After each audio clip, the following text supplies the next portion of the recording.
You think I ought to throw the commissioner in? Why not? Pete Dye will go for a swim today. And there goes the commissioner, Dean Beeman. And last is Jerry Pate. If that isn't right out of Hell's A-Poppin' or Animal House or you name it.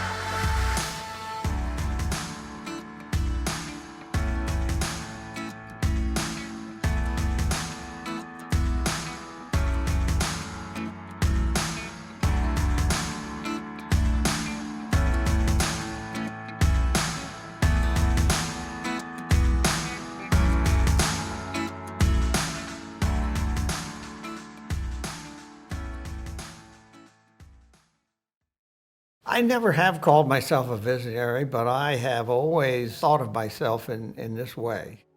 I generally look at things as they could be, not as they are. Dean Beeman saw something and built something that a lot of people would have said you're crazy. Like the idea of the tour building its first golf course was a crazy idea, but here we are, and it seems like a good idea today.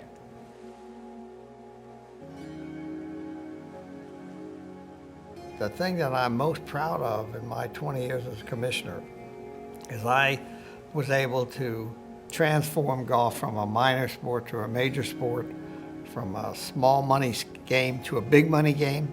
The PGA Tour, when it was built, was not what the PGA Tour is now. It was kind of like an entrepreneurial small shop. It didn't have a ton of money. It was a big risk that Beeman took. They wanted this golf course, but not everybody was sold on them being in the golf course business. We're building the Tournament Players Club, which is really a new dimension in tournament golf. It's what I call stadium golf. I'm convinced that this is the future of professional tournament and competitive golf. When I became commissioner, there were no tournament players clubs. Nobody had heard of stadium golf. Before, golf was always built, right? Golf was built and then tournaments come. This was a golf course that was built to host tournaments. And that's where this whole stadium course idea was built, around the idea of creating a venue that facilitates an amazing fan experience. Well, what can you say? You see it with concentration of greens around certain areas, and you see it with the thrilling finish with, you know, a reachable par 5 16th, the island green 17th, and then a demanding par 4 18th. Around the world, there are series of holes that have names. There's the Bear Trap, there's Amen Corner. You see 16, 17, and 18 come together. They're not individual. Does this have a name? I don't know if it has a name. Maybe it could be the Audit. The Audit Alley? The Audit, where you got to answer the tough questions down the stretch. From 16 green, you can watch 17 tee. From 17 green, if you're in one of those grandstands around there, you can also watch 18 tee. You know, there's all these different pockets out here where you can watch many shots from different areas. And one of the things he did that was brilliant was build up these mounds around the greens, so you have these natural amphitheaters, which also help you see other shots that might be 200 yards away. Really, this golf course was centered around, from the beginning, hosting this tournament that the PGA Tour wanted to make into one of golf's premier events. Everybody knows that the PGA Tour is this billion-dollar business these days, but they don't know how it became one. And to me, that was the story that intrigued me about Dean Beeman, how he took it from this little mom-and-pop shop and turned it into the Neiman Marcus of sports organizations. Players, I think it really helped that he himself was a PGA Tour player, so he knew the experience, he had lived it, he had turned professionally relatively late, and he gave up his career. I mean, he was a winner of 5 PGA Tour events, and so he sacrificed and took this position as the commissioner and led them to greater heights.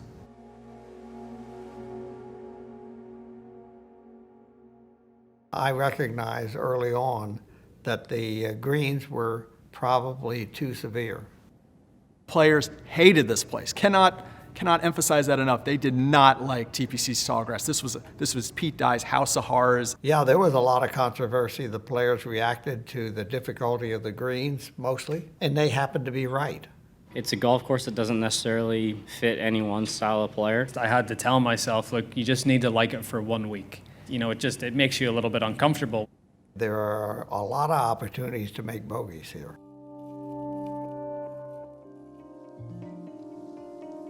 When we decided to build the Tournament Players Club and decided to hold the Players Championship at one place, not move it around, that was done with full forethought that if we could hold it in one place, we could then continue to improve that place where it was played instead of starting from scratch in a different place year after year.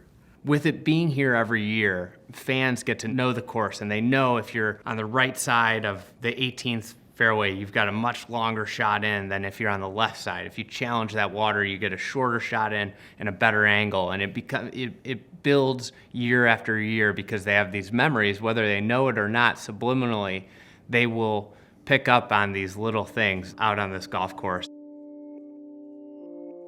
The Players' Championship at TPC Sawgrass, just the history, the anthology of moments. Be the right club today. The score. That is better than most. Better than most. Ricky Fowler, you know what he does in 2015. Birdieing 17 3 times to win a golf tournament. Does that ever happen anywhere else in golf? You know, if that was the story that you celebrated here at Sawgrass, you'd say, oh, Sawgrass has a great story. But then you've got Adam Scott hitting it into the water on 18 and then getting up and down. And then we're not even getting into Hal Sutton and Tiger Woods then, so. And this is a place where you see it on TV and you can come do it yourself. You can come get a group of friends together and plan a trip and come hit the shots that Rory hit, and that Sergio hit, and that Tiger's hit. You've seen it on TV every year. You've played the video game. We get to imagine ourselves in the settings where the pros were and are, and we get to go there ourselves. I mean, I'm never getting on center court of Madison Square Garden. I'm never gonna hit balls at Wimbledon. But I can go play 17, flush a couple in the water, and that's fine. It's one of the really special things about our game. In fact, there's probably no other sport where you get to do that. You can relive Tiger's putt on 17. You can take a shot at that, right? You can drop your ball where he putted from. You can do all of that. One of the things with Sawgrass is the most recognizable public golf course in America. That's the neat thing. Anything you do at TPC Sawgrass is recognizable to the public because everybody knows it from the years on TV. These tournament courses become example setters, and they set trends that even local municipalities follow. Tournament golf is played by the 0.01%, but it sets an example for the rest of the golf world. That's where architecture could be an added layer in it, is that, and this is something that Pete Dye was famous for. He had a famous quote. It was along the lines of like, I just want to get in their heads. It'll be playable for all players, but I think it has a little Scottish tone to it, and it has some individualistic characteristics, I think, that you'll find a little different than a lot of conventional golf courses. Some years ago, while traveling through Florida, I was lucky enough to meet Pete Dye, and then a few years later, meet Alice Dye and do interviews with both of them. You know, in some sense, I was looking back on that footage and realizing that through that footage, they were almost having a conversation about Sawgrass and about their career and life together of golf and making golf the game it is today. What would you say is the subject that you know the most about in life? My husband. And golf, and how to build golf courses, and how to play the game, and how much I admire the people that are involved in the game. Well, I'm probably most famous for what most people don't even know is the 17th hole at the Tournament Players Club. We were down in Jacksonville, and it was a low area. Well, you're going to see Dean. I don't want to call it a swamp, but anyhow, it was a swamp, and it didn't have much sand. He said, where I intended to put the 17th green, I found wonderful sand, and I used it all up, and so where I was going to put the green, all I have is this great big hole. So I got to build a golf hole. I don't have one. And Alice came out there, and she looked at it, and she said, what are you going to do here? I said, I don't know. I got to go get some junk dirt and put back in here and fill this thing up. So I looked at this hole, and I said, Pete, why don't you put the green right back where it was and fill up that big old hole with water? And I said, well, that's crazy. So more I got to thinking about it. And then I came back, and financially, it was the least expensive thing to do to start with.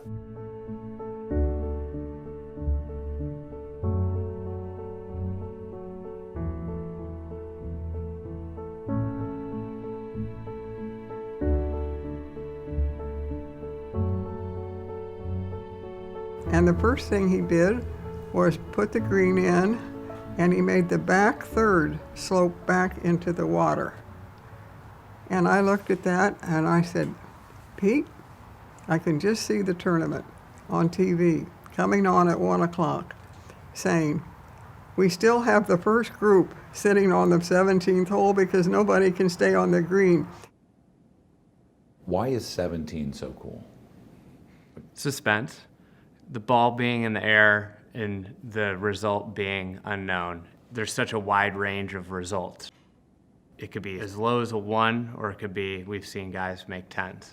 17 is the great hero golf hole. We always say a great golf hole is one that makes you think and make choices. 17 doesn't do that. 17 says, keep it out of the water, dummy.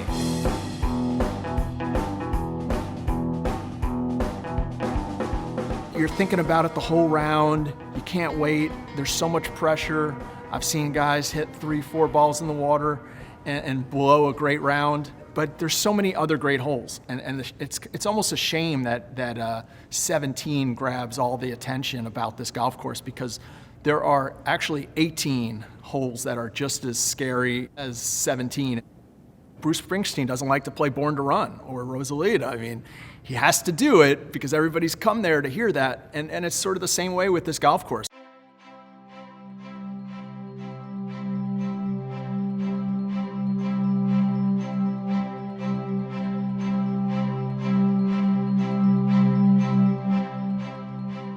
Well, they're like kids, man. You have one you like better than the other. I look at it, I have 18 kids out there. There's some that are a pain in the butt. There's some that are a little easier than others, but I love them all. It's really difficult to say which hole I like more. When I think of Sawgrass, I really think of the back 9, probably because we're so used to watching those 9 holes on a Sunday afternoon, right? And they're so intriguing. My 2 favorite holes are number 4 and number 6. They're challenging.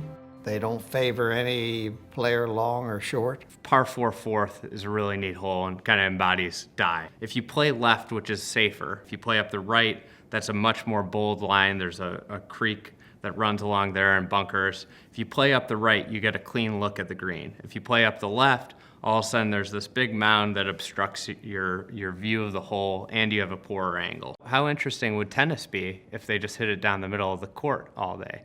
You know, the interest comes when players play to the edges. When you see players playing to the edge, you know, when the ball's in the air and you're wondering, is that gonna go in the water or in the bunker, or is it gonna be perfect in the fairway? 4th hole is a relatively short par 4 with water fronting the green, and what I like about it is you have so many choices. Do you want to attack it and hit driver and try to get a flip wedge type situation, and it's a much easier second shot? You've got to be on that green, because otherwise, you know, you could be chipping back into the water if you go long. And it's just a tricky hole. It makes you work and think. At the 4th. How about in? That's the second eagle he's made it for this week. I love the sequencing of the last few holes. It's a finish that Stephen King would approve. There's a lot of excitement at 16 that sometimes you're so focused on 17, people will forget about 16. And then 18 is just one of the best finishing holes in golf. It's classic Pete Dye in the sense that a lot of his courses seem to build to that crescendo.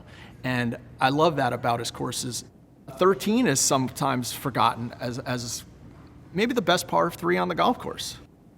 A lot of the holes here at TPC Sawgrass, it's about the approach shot, and you really got to be in the right position. If you're off to the right or left, if you're in the waste bunker to the right, you know, good luck. You might have to lay up. If you hit to the left, you can hardly see the green with the big mounding.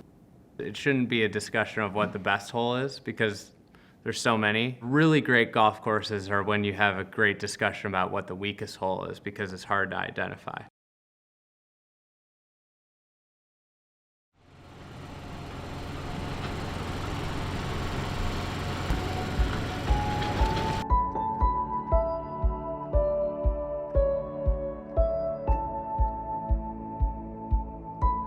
Hi, I'm Jeff Klodz, Director of Agronomy at TPC Sawgrass. We're not just looking at something for aesthetics, we're also looking for something playability and trying to blend those two together. And we're trying to balance that through art and through science. Getting this place to look the way it looks now, where it's perfect conditions, perfect. The turf is so good. It's a big undertaking where they have to start planning months out in advance, and it's a very resource-intensive process in order to get it to where the way it looks this week. Every morning when I'm out on the golf course, I'm looking at different things, and I don't look at just the playing surface itself. I want to look around the whole thing. I kind of feel like we have a Picasso. You have to have a really good frame on a Picasso. You can't just put a $19 frame around such a beautiful piece of art. It's how shadows will be cast at certain times of the day. We're thinking about it from a playability, how we can make it tougher, how we can make something more accessible. All that is creativity, and we have to look at all those kind of pieces and how they kind of fold together. The biggest thing is the leadership and the intelligence. Superintendents are scientists. I mean, these guys are incredibly knowledgeable and skilled at growing grass. Like, everybody has a yard. These guys maintain yards that are essentially, hundreds of times bigger than your yard, and then also maintained flawlessly and immaculately better than your yard. You think about just the care and the amount of knowledge that has to go in to grow grass at a high level that allows for these conditions that they play tournament golf at. On top of that, they're managing a team of 80, 90 people. Like, that's not easy. Anybody that's ever managed 3 people knows that managing people is difficult. People's what makes it happen. We got a really good team. It's a living thing. They're maintaining a living thing. There's all these external factors at play that can impact this week. If there's a lot of humidity leading into it, you have to take different care of the grass than if there's low humidity. If there's big rain events, that's going to impact, or if there's no rain, you have to manage your grass, and different areas of the golf course are going to respond differently because there could be shade on this part of the green and not shade on this part of the green that impacts how it grows. It's a crazy, crazy job. All the different little scenarios and situations that they have to deal with on even a daily basis, it could make your brain hurt. The great thing about working here is that I get to know 70 guys that are on the PGA Tour, and you get to know them from a personal level. You get to see what they're passionate about. I'm passionate about providing them the best surfaces that I can.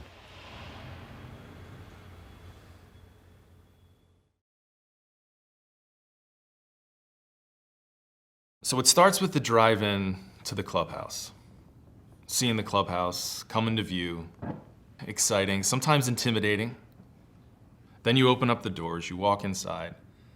Sometimes you see images on the wall that take you back in time, the images of people you may or may not know. You might wonder, is that a face that I should know? You go to the locker room, usually greeted by a friendly face, sometimes the most friendly face on any golf property. Find your spot, walk out, you're ready to play, out to the pro shop. You're not gonna shop yet, you're gonna peruse the goods, and that's where you're greeted, welcome to the course, and told about the day that you're going to have. There's the driving range, you're gonna wanna hit that. Pretend to look like you really know what you're doing, but you're really just trying to find the middle of the club face, and that's fine. Hit some drivers, because even though the first tee you might not need driver, you're gonna hit driver because it's the biggest club head in your bag. And then someone tells you it's time to go, and it's off to the first tee. And sometimes that's a short walk, sometimes it's a long walk. But there's this feeling as you make that walk that you're at the beginning. You're at the beginning of a story. Golf's a great game, and that it gives us a great beginning, it gives us a great middle, and it gives us an end. And that's what all great stories have in common. And that first tee is our beginning. We go out, we face adversity, we face challenges. That's the middle of our story. And do we triumph? Or is it a tragedy? I think in the end, we triumph more often than not. Golf is a lifelong challenge. You can start young and play your whole life. You can start older and still get enjoyment out of it.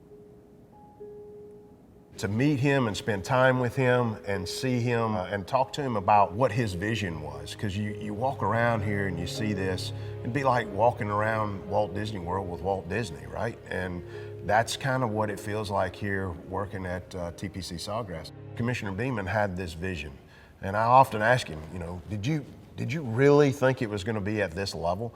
And he goes, yeah, absolutely, and I believe it can be more. I think that golf has a great future because of what the game stands for. It's the ultimate challenge. You're never going to conquer it. You have to learn how to handle your disappointments and not let it affect your attitude towards the next shot or the next hole or the next day. I think that's a pretty good formula for life. Even something that no one else believes is possible if you have enough patience and perseverance to get it done. Golf is a mirror of life where you can't control everything. You have high points and low points.